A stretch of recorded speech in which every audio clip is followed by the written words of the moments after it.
我们换气。永宁侯府是火坑，上一世你嫁进去被搓磨致死，我嫁去将军府被扫地出门。令熙，你在胡说什么？这可是圣旨赐婚，圣旨只说沈氏女，没说谁是谁。镇北大将军后院干净，你去，这火坑我替你跳。迎亲队伍到府。阿姐，算我求你，千万别说错话，不然我们谁都活不了。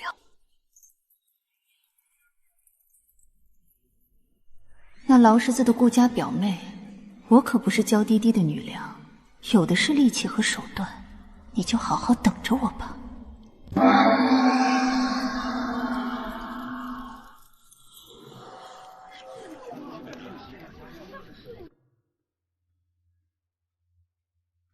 林婉儿这么快就按耐不住了，穿得比新娘子还招摇。夫妻对拜，送肉送房。世子，不好了，婉儿姑娘心口疼的救急犯了，已经晕过去了，您快去看看吧。你给我站住！你那表妹早不晕晚不晕，偏赶在你我洞房的时候晕，这招数我见得多了。不要胡言，婉儿的确有心计。胡言？行啊，就算她真晕了，侯府没有大夫，非要你过去。顾景云，你今夜要是敢踏出这道门，我就跟你和离。外面的听好了，表小姐晕了就去请府医，世子又不会治病。是世子妃。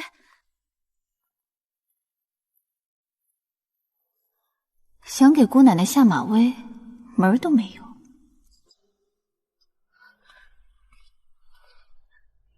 婉儿给姐姐请安，敬姐姐新茶。主府进门头3日祭宿，穿得跟守丧似的，叫谁姐姐啊？姐姐恕罪，婉儿不是有意的。昨夜心急发作，未曾安睡，今早实在手软无力。表妹这手抖的确实厉害，看来是病得不轻啊。是婉儿福薄，冲撞了姐姐。不过就是口茶，我怎么会怪你呢？哎呦，真不好意思啊，表妹，我也手滑了，你不会介意吧？表哥，愣着干什么？还不快把表小姐领回去，免在这儿吹风受了凉，不知道的还以为我这做嫂子的欺负她。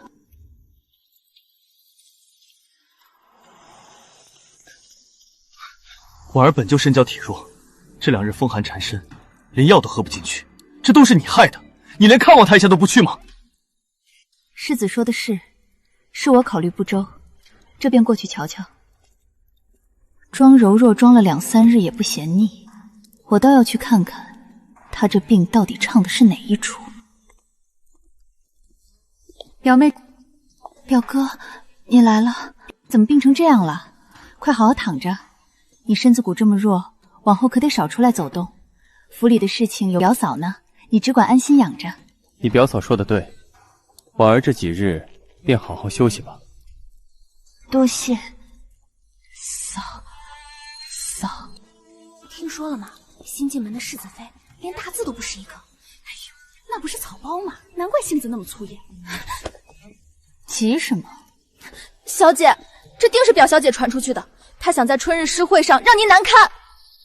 大字不识，那是上一世。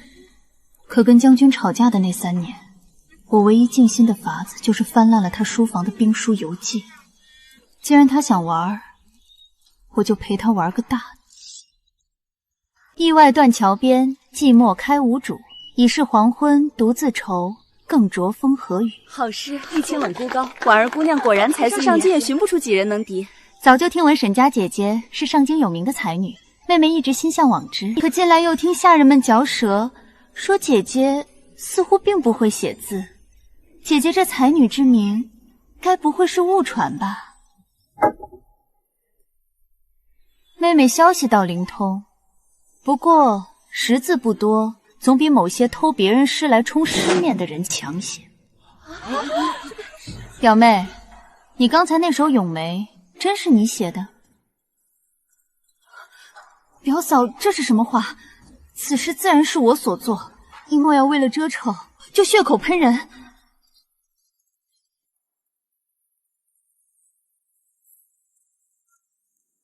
这首诗明明是一位姓陆的才子所作，全诗应由上下2句，你只念了上句，可知道下句是什么？还是说你根本只知道这偷来的前4句？真没想到，这所谓的才女竟是偷诗贼。你凭什么说我是偷的？你有证据吗？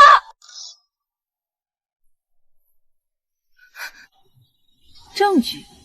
既然表妹不到黄河是一位游历四方的陆姓才子，那我就让你看个清楚。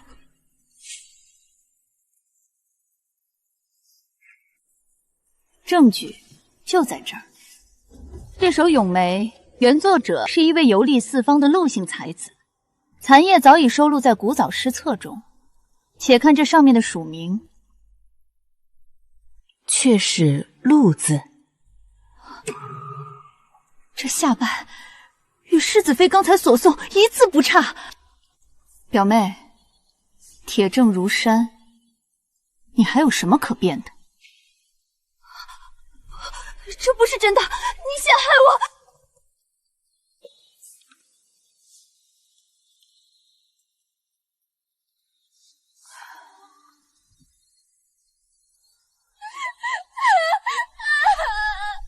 够了！大好的日子闹成这样，成何体统？婉儿身子不适，先扶她回去歇着，莫要在贵客面前失了侯府的体面。老夫人，放开我！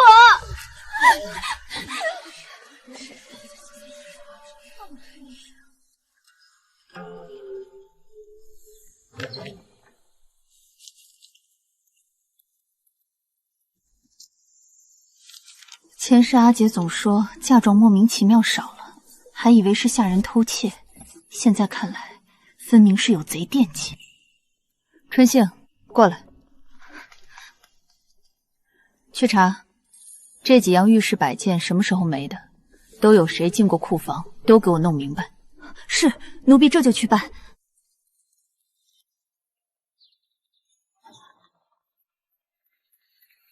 小姐，查到了，库房的小丫头瞧见栖霞阁在那边晃过，东西怕是进了那位手里。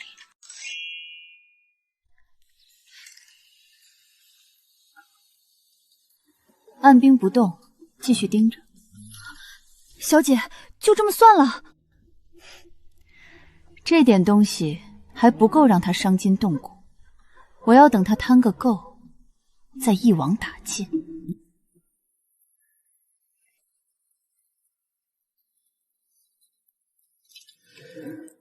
一对赤金镯子，5匹流光锦，1匣南珠，胃口真不小。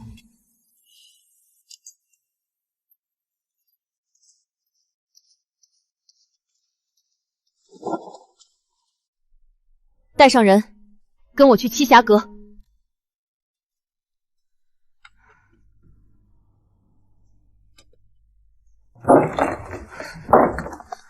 表嫂，你这是什么意思？带这么多人闯我院子，还有没有规矩了？规矩？我也想问问表妹，你这屋里摆的那盆红珊瑚盆景，到底是打哪儿来的？表嫂，这可是我已故的姑母，也就是景云哥哥的母亲，临终前留给我的念想，你难道连这个也要夺了去？姑母留下的，那可真是巧了。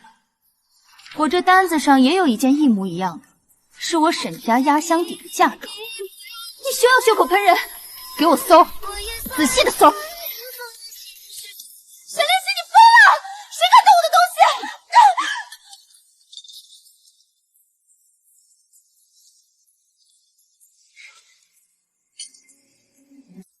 小姐，找到了。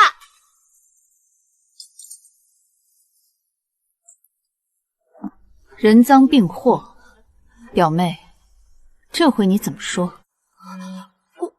我只是……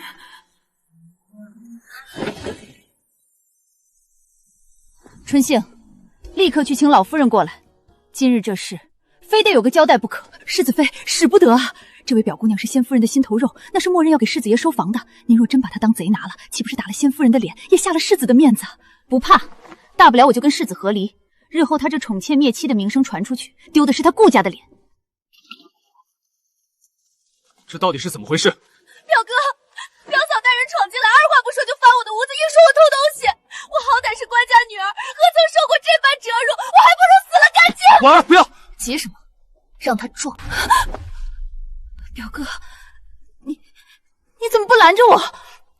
柱子就在那边，又没人拦你。你要真想死，赶紧的，别光动嘴皮子。表哥，你看他这是要把我往死里逼。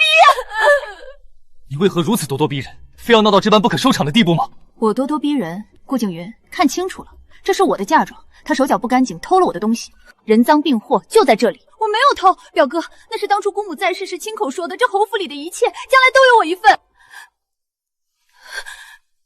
我不过是看着这几样东西合用，先拿来摆摆。表哥，若是姑母还在，她绝不会让人这么作践我的。拿已故婆母出来压我，不是我。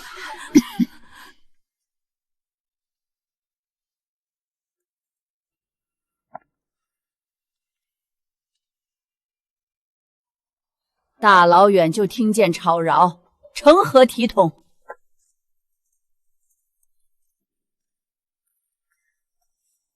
祖母，孙琦并非有意惊扰，实在是清点嫁妆时发现残缺，核对之下，才在表妹房中寻获。这是沈家开的原单，这是方才搜出的实物，红珊瑚、南珠、赤金镯，分毫不差。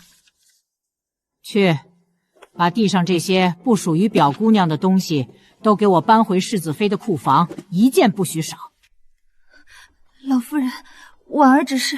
婉儿，你姑母疼你，是念着骨血亲情，岂是让你借此行僭越偷窃之事的？你太让我失望了。老夫人，世子妃这性子似乎有些刚烈了。这侯府后宅如战场，那些柔弱端庄的见多了，倒是个个守不住门庭。如今正需要这么一个能镇得住场子的。世子妃，这是老夫人吩咐送来的，往后府里的大小事还得请世子妃多费心。林婉儿，这侯府的天该换一换了。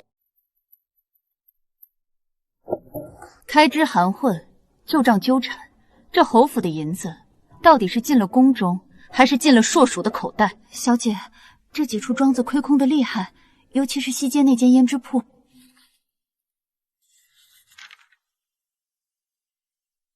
婆母留下的旺铺，竟然连年亏损。走，去西街，我倒要看看这胭脂铺里到底卖的是什么药。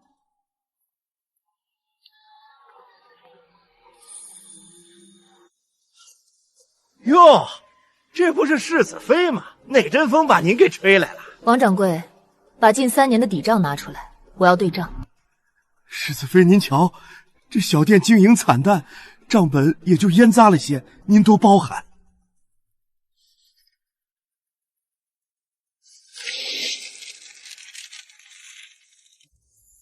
世子妃，您这是做什么？撕了账本，老夫人那儿我怎么交代？就算您是主子，也没道理毁坏账目啊！现在侯府我掌家，我说这账本是废纸，它就是废纸。想拿老夫人压我，你还没那个分量。去，把真账本拿出来，我就在这坐着等。拿不出来，你这掌柜也不用当了。世子妃息怒，小的这就去取，这就去取。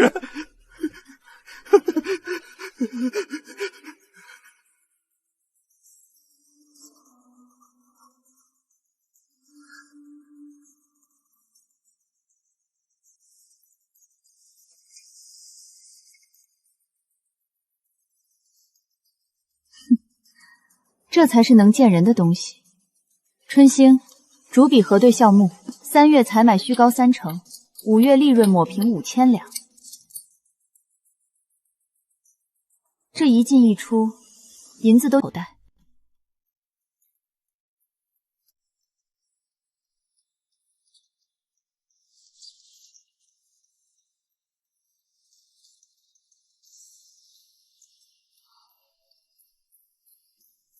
世子妃，世子接您来了。天都黑了。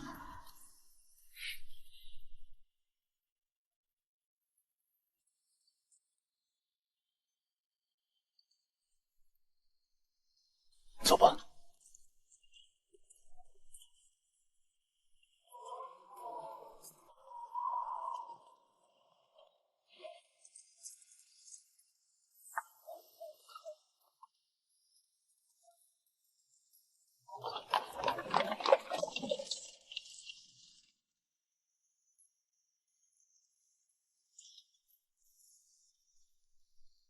今日铺子里的事，我听说了。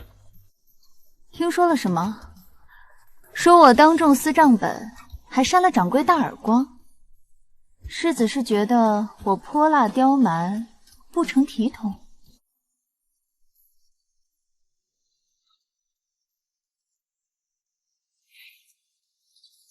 不，是让我觉得你是个令人惊喜且意外的人。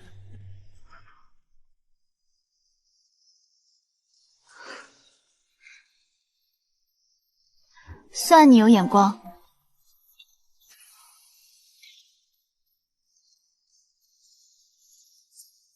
进价高出实际5倍，这凝香阁的原材料难道是用金子做的？小姐，这不仅是贪，这是明抢啊！采买管事林大，林婉儿奶娘的丈夫。去，把这些理好的跳目单独抄录一份。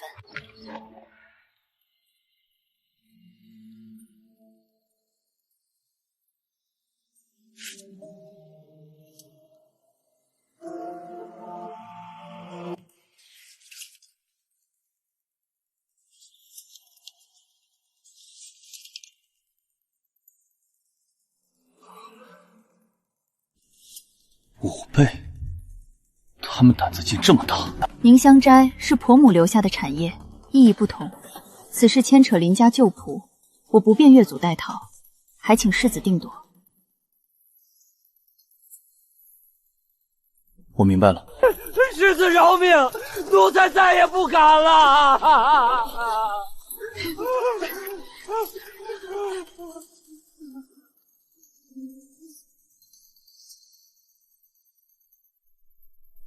表妹，嫂嫂送你的这份礼可好？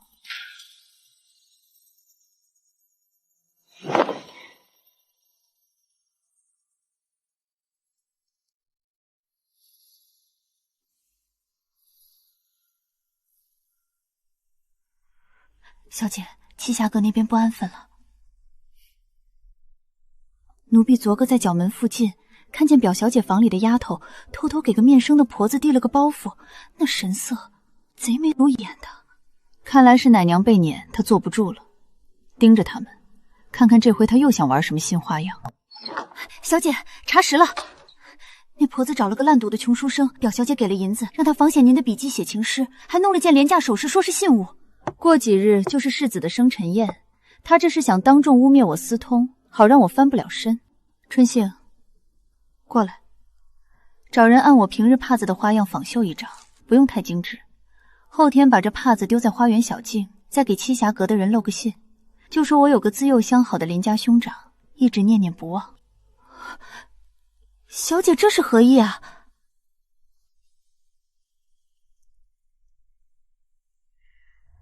他想演人赃并获，我就送他个更像样的赃物。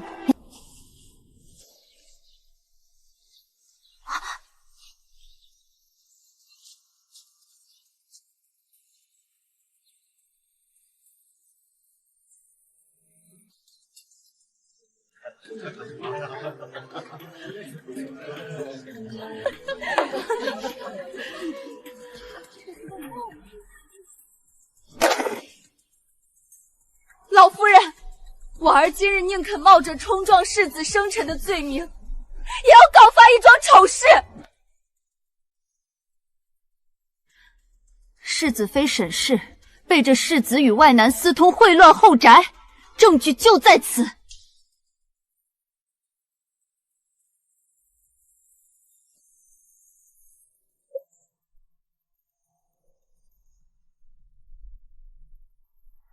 那外男就在此处。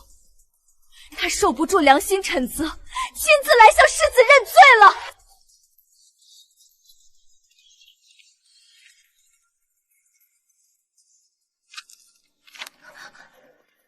你说，这是我亲手写给你的情诗？是，字字句句皆是沈小姐，不，世子妃的真情流露。请祖母世子允准，取笔墨一用。准。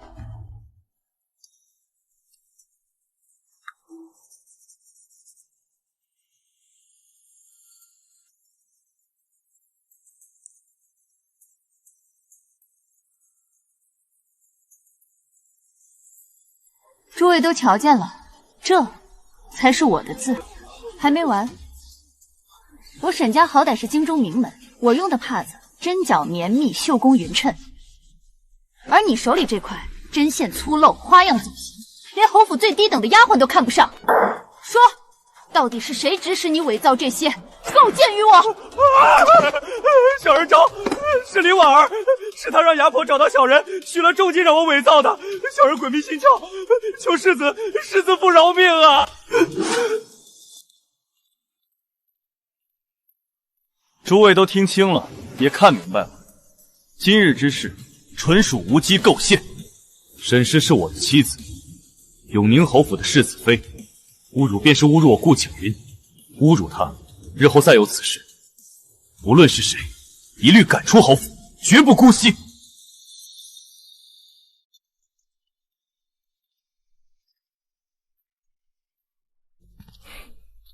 你既要管家，字总得练练。往后每日黄昏，你来书房，我教你一个时辰。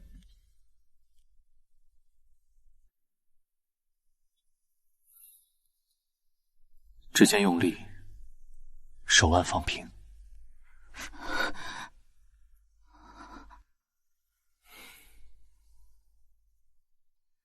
外头人人都传沈家嫡女是惊才绝艺的才女，可我连个字都写不好，你就一点不好奇，不想问问为什么？无论你是为何不识字，还是传闻有误，总之你现在嫁给了我，是我的妻子。字写的难看，那就学，我教你，以后自然就会写了。过去的事不重要。奇怪，我怎么心跳的这么快？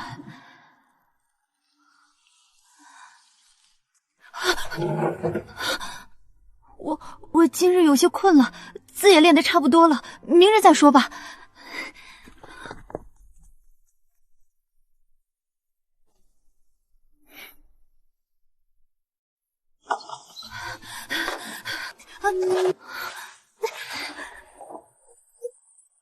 沈令熙，你前世和将军打架都没怂过，今天这是怎么了？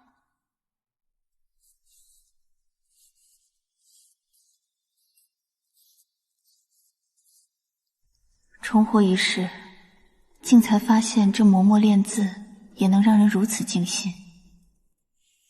前世在将军府，满院子都是摔锅砸碗的声音，哪听得进这些文绉绉的诗？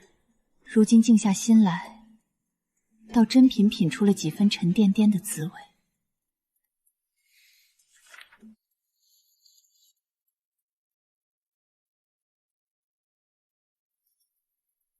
诗写得很好，执子之手，就想跟我。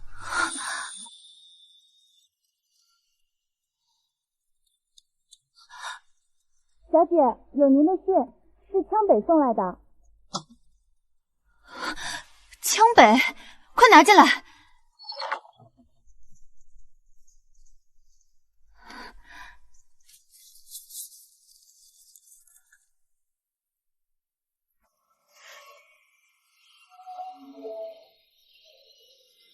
粗中有细，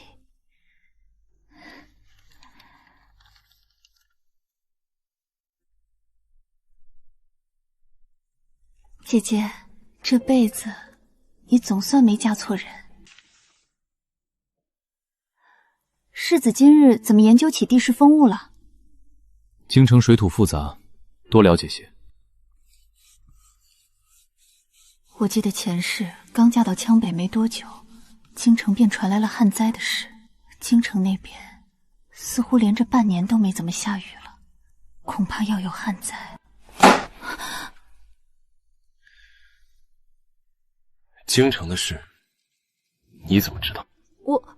我就是突然想到这些日子天热，随口一说，怎么说错了吗？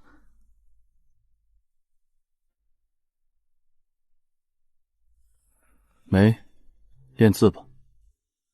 世子妃，京中大旱，庄稼长势极差，咱们投进去的银子全打了水漂，再这么亏下去，侯府的根基怕是要动摇了。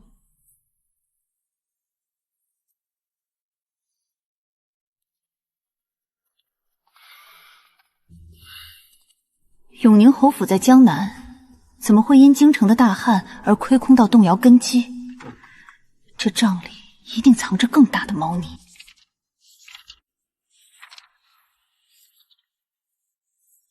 想起来了，是运输。前世就听说有人勾结曹帮私吞盐引，顾家以盐业为生，这是被人掐住了脖子。如果我直接告诉顾景云，必然会引起他的怀疑，倒不如把账做出来，将疑点往盐上引，他自然不会怀疑我。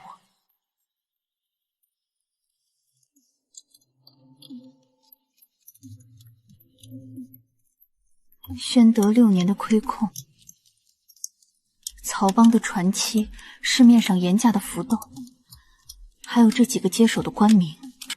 小姐，您一夜没合眼了，这事等不得了。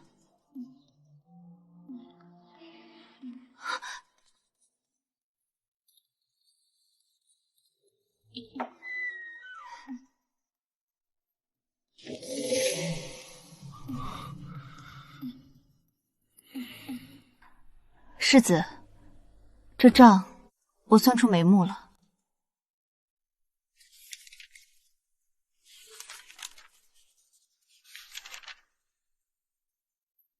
这几个人，你怎么会知道？我查了近10年江南盐务的卷宗，比对了漕运的所有传期记录，再对上这几日市面盐价的诡异变动，韵律每每卡住，盐价就疯涨。这几个名字总在关键节段出现，账是死的，人是活的，顺着这根线摸下去，总能摸到老鼠尾巴。我会按你说的，亲自去查。饶命啊！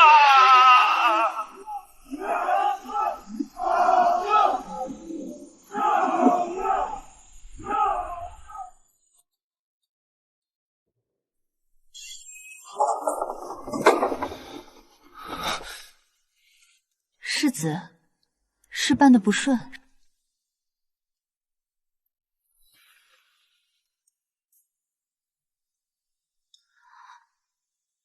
这眼神怎么跟丢了魂似的？延误的事都办妥了，亏空追回，涉事的人也全数拿下。这次多亏了你。祖母听闻喜后，特意设了家宴。走吧，别让她等久了。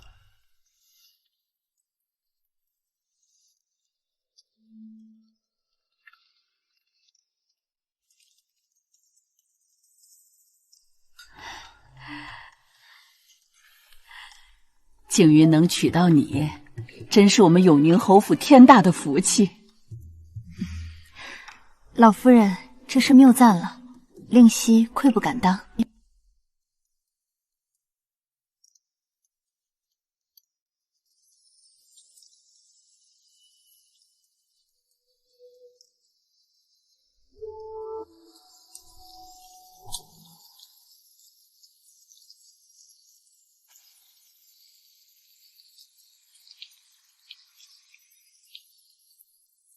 这伞是不是有点小？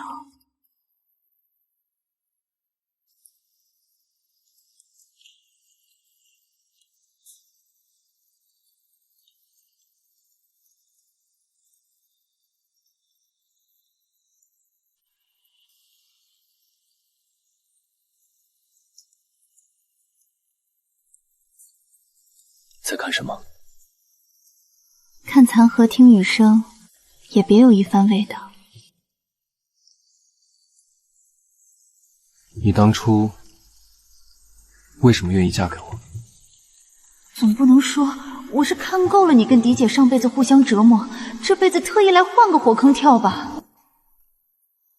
因为我知道永宁侯世子顾景云是个重承诺、有担当的真君子，嫁给这样的人，日子或许不轻松，但心里踏实。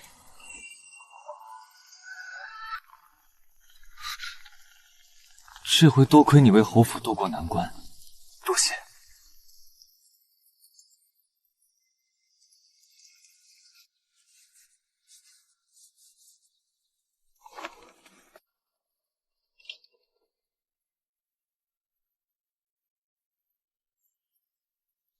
小姐，林婉儿那边不太对劲儿。这段日子忙着账目，倒是把她给忘了。怎么，她又出什么幺蛾子了？她这几日出府极其频繁，借口说是买胭脂水粉，可奴婢派人跟着，发现她每次都转去后街见一个戴着围帽的男人。男人？什么样的人？看不清脸，但瞧着那身段做派，不像是正经仆儒，倒像是专门打听消息、牵线搭桥的人牙子。人牙子？林婉儿这是不甘心输给我，要开始挖我的底了。老夫人安。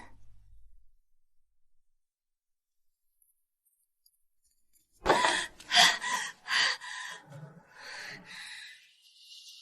夫人，婉儿今日冒死也要揭穿这侯府里最大的骗局。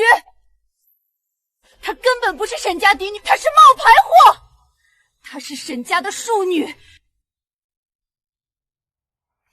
婉儿并非污蔑，我重金寻到了伺候过沈家的嬷嬷，她亲口指认，眼前这位根本不是沈家嫡女。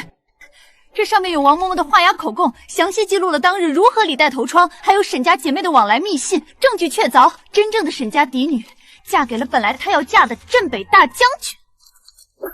婉儿说的到底是不是真的？你到底是谁？回老夫人，婉儿表妹说的没错，我确实不是沈家嫡女，我是沈家庶出的女儿。老夫人，您听见了，她亲口承认了，这等一书冲敌，欺君罔上，玷污我门楣的肮杂事。表妹稍安勿躁，换嫁一事确有佞情，但这内里藏着的是一份不得不为之的苦衷。嫡姐宁轩从小体弱，有严重的心悸之病，太医曾亲口叮嘱，她体质极寒，若远嫁江南，定会水土不服，恐怕有性命之忧。可这桩婚事乃圣上赐婚，无奈之下才出此下策，由我代替佳姐北上。此事母亲早已私下禀明当时保媒的贤妃娘娘，求得默许，只是为保全沈家颜面，未曾对外声张。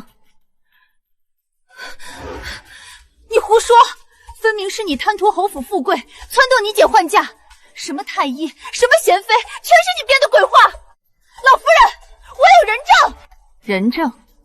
表妹说的是沈家那几位仆从嬷嬷，立场本就存疑的人证，其供词能有几分可信？至于物证，老夫人可否让孙媳一观？这字迹仿的的确形似，但这印，佳姐曾受静安师太指点，师太一生清雅，从不用玉印，佳姐也视此为戒。这些家书全是假的。还有这一张，家父有个习惯，凡是写家书，他总会在署名之后点上极小的一个墨点，意为言尽于此，但心念不止。这是他少年时授业恩师留下的习惯，几十年来未曾变过。可这封制纸末尾干干净净，什么也没有。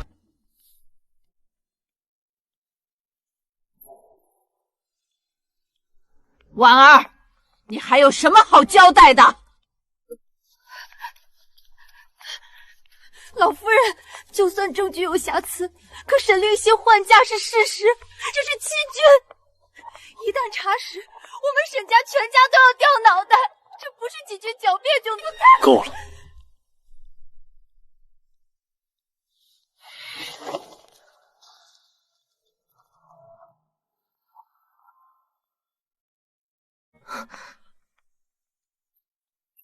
祖母，此事无需在意，我不管他是谁，我只知道她是八抬大轿抬进永宁侯府大门的世子妃。与我拜堂成亲的是她，为侯府管理内宅的是她，在侯府危案之际挺身而出的也是任她。我指从往后，她就是我顾景云唯一的妻子，永宁侯府的世子妃，谁再质疑她的身份，就是与我顾景云过不去。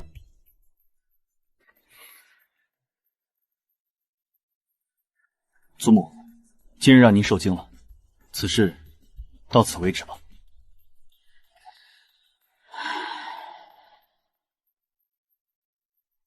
都起来吧。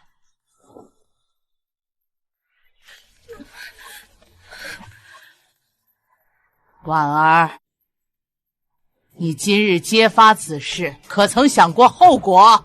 你若将此事闹大，外头便会说侯府治家不严，轻则沦为笑柄，重则被御史参上一本欺君罔上的罪名，更严重的被削了爵位也并非不可能。可他终究是骗了大家。哼，他是换了身份，可自入门以来，打理中户从未出错。侯府危难时，是他挺身而出，保住了家业，这份心是真的。反倒是你偷盗嫁妆，伪造证据，构陷主母，还整日搬弄是非，拈酸吃醋，哪里还有半点大家闺秀的体统？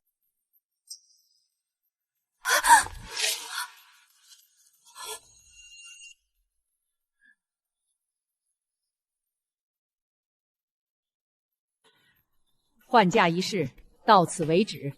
今日厅内所言，若有人敢泄露半句，家法处置，绝不姑息。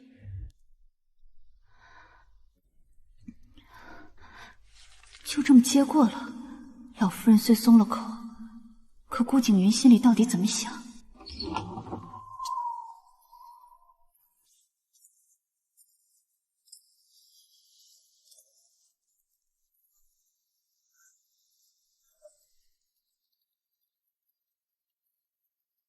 对不起，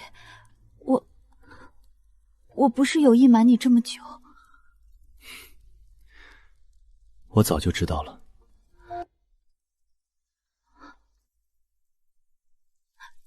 你猜到了？什么时候？早在我们成婚不久，我就猜到了。传闻中的沈家嫡女温婉似水，最善琴棋书画，可你呢？泼辣果决，字写的歪七扭八，偏偏对田庄丈母人情世故敏锐的吓人。一个人再怎么变，底子里的东西是藏不住的。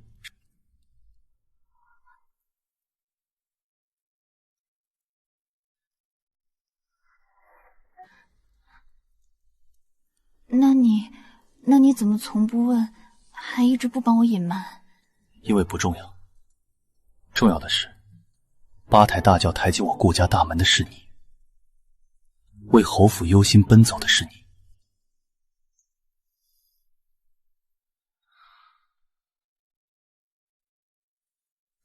让我觉得心动、想要靠近的人，也是你。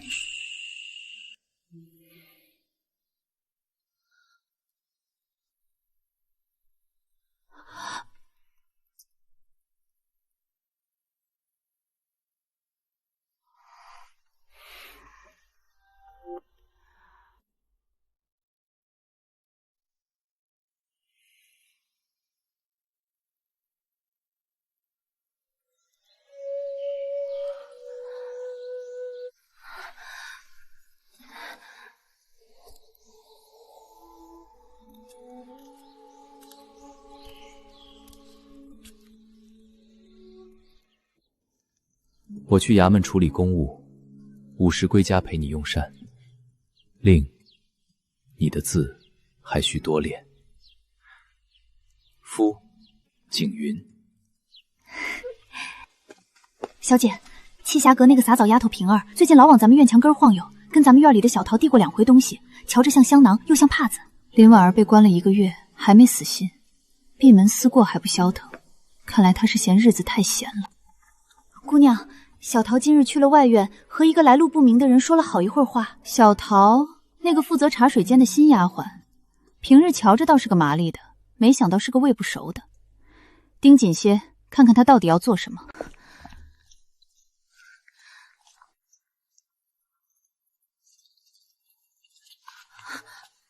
小桃，这么急，是给世子妃送羹汤呢？是。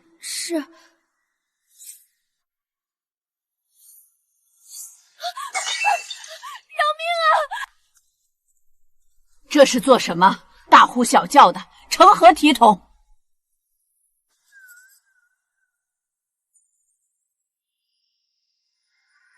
老夫人饶命，世子妃饶命！是表小姐让平儿姐传的话。她说只要把这药粉下过世子妃的饮食里，等事成之后，就给奴婢100两银子，放奴婢出府。奴婢一时糊涂啊！药是从哪儿来的？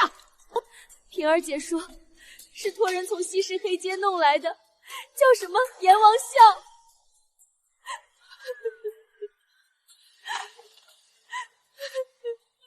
阎王笑，那可是前朝宫里的禁药，无色无味，泛吃就能让人七窍流血啊！去，把林婉儿给我锁过来！表妹，你初见侯府，我以礼相待。你偷我嫁妆，我看在亲戚情深上，你给改个机会。你伪造情诗，污我清白，念在已故婆母的份上，只让你思过，非要置我于死地。偷窃构陷不成，如今竟敢动用禁药杀人灭口。林婉儿，你真当我沈灵溪是你捏的性子？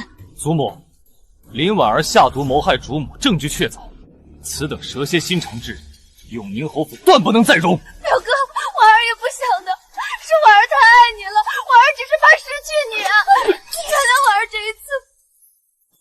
林婉儿，你言行失德，屡教不改，今日竟胆大包天，行起毒害之事。即日起，除去你顾家表亲身份，立刻派人送你回江南林家。从今往后，终生不得再踏入永宁侯府范围。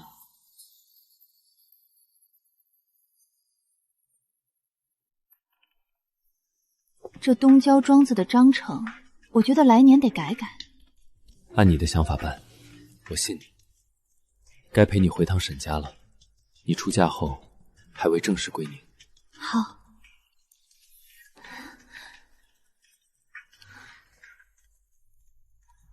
希儿，你可算回来了。在侯府定要谨守本分，莫要丢了沈家的脸面。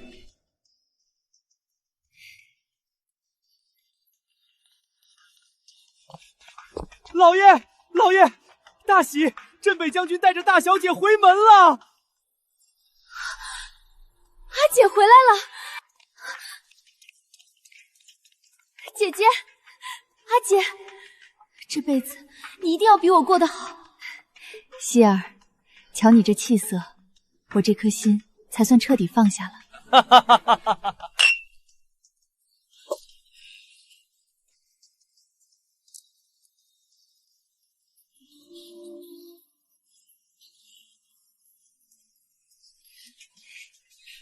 阿姐，老实告诉我，大将军那暴脾气，平日里待你他呀，脾气是急，可待我是真细心，知道我怕冷，还没入冬，屋里地笼和炭盆就都备上了。希儿，我兴之高，他就会做上京的点心的。什么叫粗中有细？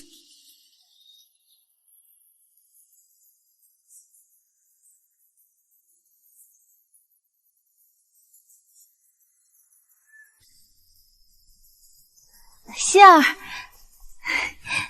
阿姐，许久不见，你气色瞧着极好。羌北酷寒，我原先总放心不下，如今见你这般温润舒展，才算真的松了口气。倒是你，从前在沈家时性子便爽利，如今执掌永宁侯府中备，越发沉稳有度。再不是当年那个只会冲在喝茶牵头护着我的小淑妹了。那日你突然闯进我房里，非要同我互换嫁衣，我只当你一时冲动，吓得浑身发凉，生怕这事儿败露，连累你背上欺君重罪。后来入了将军府，我日日悬着心，总怕侯府那边传来你受搓磨的消息。我那时别无选择，前世亲眼见你被顾景云与林婉儿搓磨至油尽灯枯，我怎能眼睁睁再送你入那座牢笼？至于我自要性子硬，不怕后宅争斗，能护住自己。可林婉儿手段阴毒，一次次算计你，偷嫁妆，施贿辱你，生辰宴伪造情诗构陷，最后竟还敢下毒。我听闻消息时，整夜睡不着。她寄居侯府多年，仗着仙姑母的坟肆意妄为，偏顾景瑜起初还偏信她柔弱伪装，你那段日子定然受了不少委屈。如今林婉儿被拘在林家后院，再不能兴风作浪，侯府再无内患，我重定府中家规，清理了一批贪腐管事，如今府中账目清晰，上下安分。总算能落个清净。比起我，将军对你才是细致入微。谁能想到，人人畏惧的镇北大将军把你疼得无微不至？从前我还以为你们二人脾气相中，日日争执，谁知今生全然相反，看着粗犷，内心格外体贴。知晓我畏寒，入冬便早早备好暖炉地露。我偶尔想念上京点心，他便四处寻访厨子，事事都记挂着我的喜好。这般踏实安稳，是我从前从未奢望过的日子。她们姐妹自幼相依，如今各自觅得安稳归宿，也算一桩美事。幸而当年希儿执意换嫁，才让我们4人皆得圆满。还记得13岁那年盛夏，咱们偷偷溜去后花园池边摘莲蓬，我不慎踩滑，摔进水里，浑身湿透，不敢回房。是你脱了自己的外衫裹住我，还替我顶下责罚，被父亲罚跪在祠堂半宿。那时我便同自己说，往后定要好好护着你。可到头来，反倒次次都是你挡在我身前。阿姐身子弱，心思又软，遇事总喜欢自己隐忍。我性子野，不怕挨骂受罚，自然该我护你。前世我没能唬住你，这一世拼尽全力，也不会让你再受半分苦楚。我从前总不懂，你为何对侯府的风波看得那般透彻，应对林婉儿时步步都算得周全。如今细细想来，大抵是前世那些苦楚，全都刻在你心上了。那些噩梦我日日都记得，你咳得吐血倒在床榻，我被一纸休书赶出将军府，漫天风雪里无处可去。醒来那日大婚在即，我心里只有一个念头，绝不能让历史重演。可换嫁之事终究是一步险棋，一旦败露，便是欺君大罪。我每每想起都后怕。那日林婉儿当众揭发你的身份，远在羌北的我听闻消息，好几夜寝食难安，生怕老夫人与顾景云动怒，将你送回沈家治罪。那段日子我也做好了最坏的打算，实在不行便主动提出和离，独自回沈家领罚，绝不拖累顾家与沈家。倒是不曾想，顾景云会当众站在我这边，全然不在意我庶女的身份，只说认我这一个妻子。顾景云从前被旁人蒙蔽，看着冷淡疏离，可遇事分得清是非，心中重情重义，实属难得。你能得他全然信任，是你的福气。他只是看着凶，内里十分细腻。羌北风沙大，我的肌肤不耐燥，他便命人寻遍各处指膏。我夜里容易心悸，他在晚回府都会轻手轻脚守在床边，确认我睡熟才肯歇息。这般平淡安稳，是我以前想都不敢想的日子。这般便是最好。从前世人都说你与将军性情相悖，定然难以长久。如今看来，真心相待，所有隔阂都能慢慢磨平。侯府如今再无林婉儿搅局，你执掌中府，整顿账目，清理摊业，定是十分操劳。若府中有下人不服管束，或是账目难理，你尽管传信给我。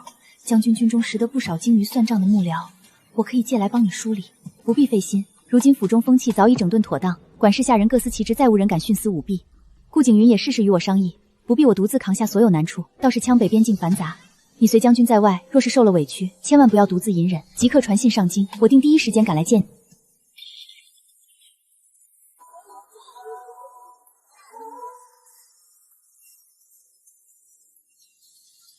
她们姐妹情深，这般安稳相伴，实属难得。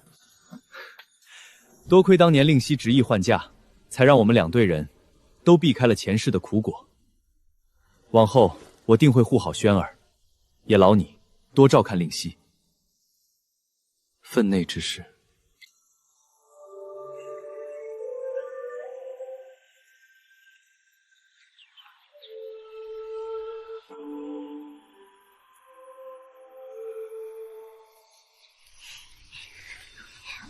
往后定要常互通书信，待到秋冬时节，我再寻机会上京与你相聚。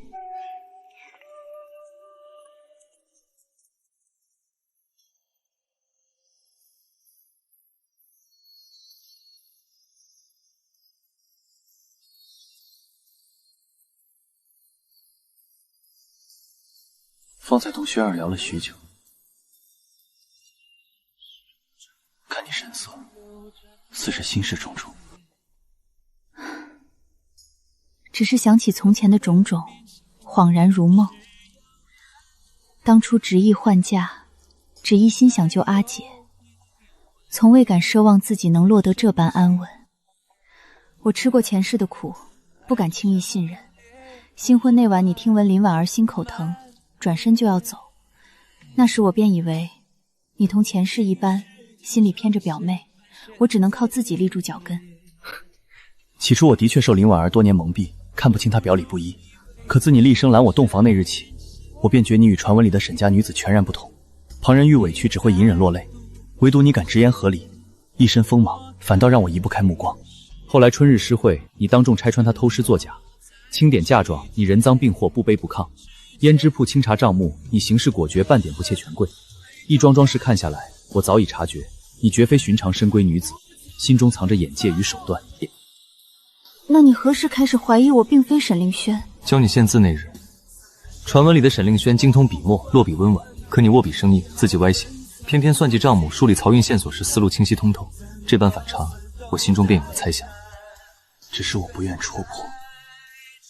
不管你是谁，与我拜堂相守的人是你，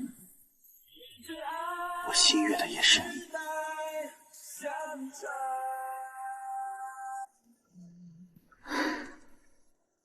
从前我总怕你知晓真相后恼我欺瞒，时刻做好和离去的准备，从未想过你早已看透，还默默替我遮掩。换嫁一事，你初衷是护姐姐，并无半分害人之心。林婉儿屡次寻衅构陷，皆是她贪念作祟，与你无关。如今她被拒回江南，侯府内宅清静，往后不必再时刻紧绷防卫。府中账目理顺，贪腐管事尽数清退，家规重新规整，下人各司其职，往后确实不必再日日费心周环纷争。往后府中琐事操劳，内宅由你主持，外间产业漕运延误我多费心。闲暇之时，我便陪你四处散心，不必困在四方宅院之中。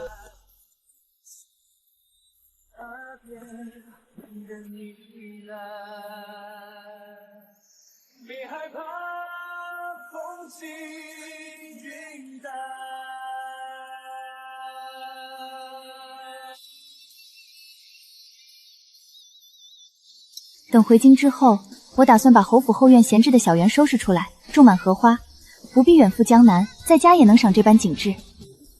都依你，想要添置什么花草物件，只管吩咐下人采买，不必顾及开销。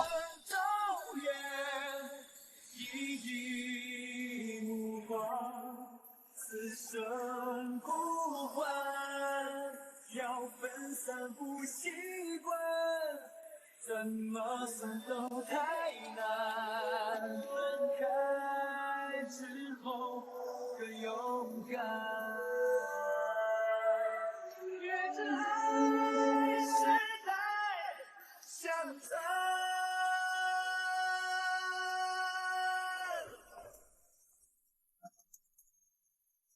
世子，临水雾气太重，世子妃该披上御寒了。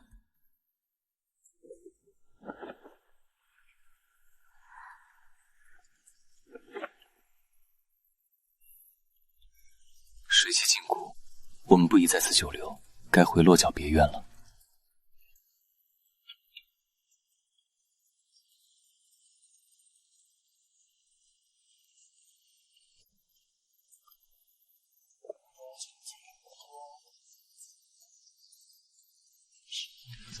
你在我眼前，不相爱，请给我几杯。今日能这般安闲赏荷，从前是我不敢奢望的光景。往后年年皆有这般清闲。回去后，我便修整后院小院，移栽禾苗，足不出户也能坐拥一池清香。我不怕是嘲笑我极端，伤心自己的方才在亭边见你盯着池中荷花看得出神，路过首饰铺便顺手买下。倒没料到世子还有留意首饰的心思，只是恰好瞧见，与方才荷塘景致相配。江南水路四通八达，倒是和北方陆路截然不同。往后若想出门散心，不必局限园里，可租一叶小船顺着河道闲逛，两岸水乡市集、渔家灯火，皆是别处看不到的光景。平日里在侯府处处规矩束缚，倒从未体验过这般随性泛舟。待到明日闲暇，我便让人备好游船，不带一众仆从，只留春杏一人随行，沿河道慢慢走，寻一处临水酒宿小坐。备上清茶。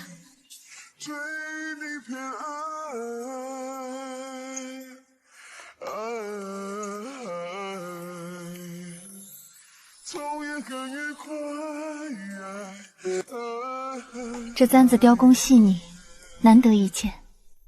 铺子掌柜说，是江南本地玉匠亲手打磨，1年也出不了几只。方才看你喜爱荷塘，便想着此物最衬你。怎么从沈府回来就病了呢？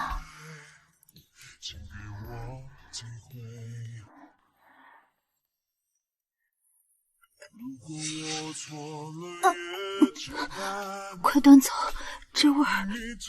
快去请府医！是，奴婢这就去。慢些。老朽参见老夫人，听闻世子妃身体乏味，特来诊冠。都退下，守在院外，无事不得擅入。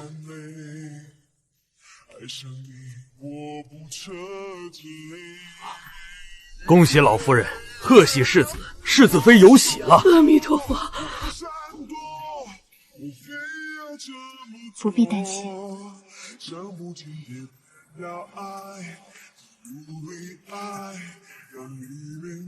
喜儿，谢谢。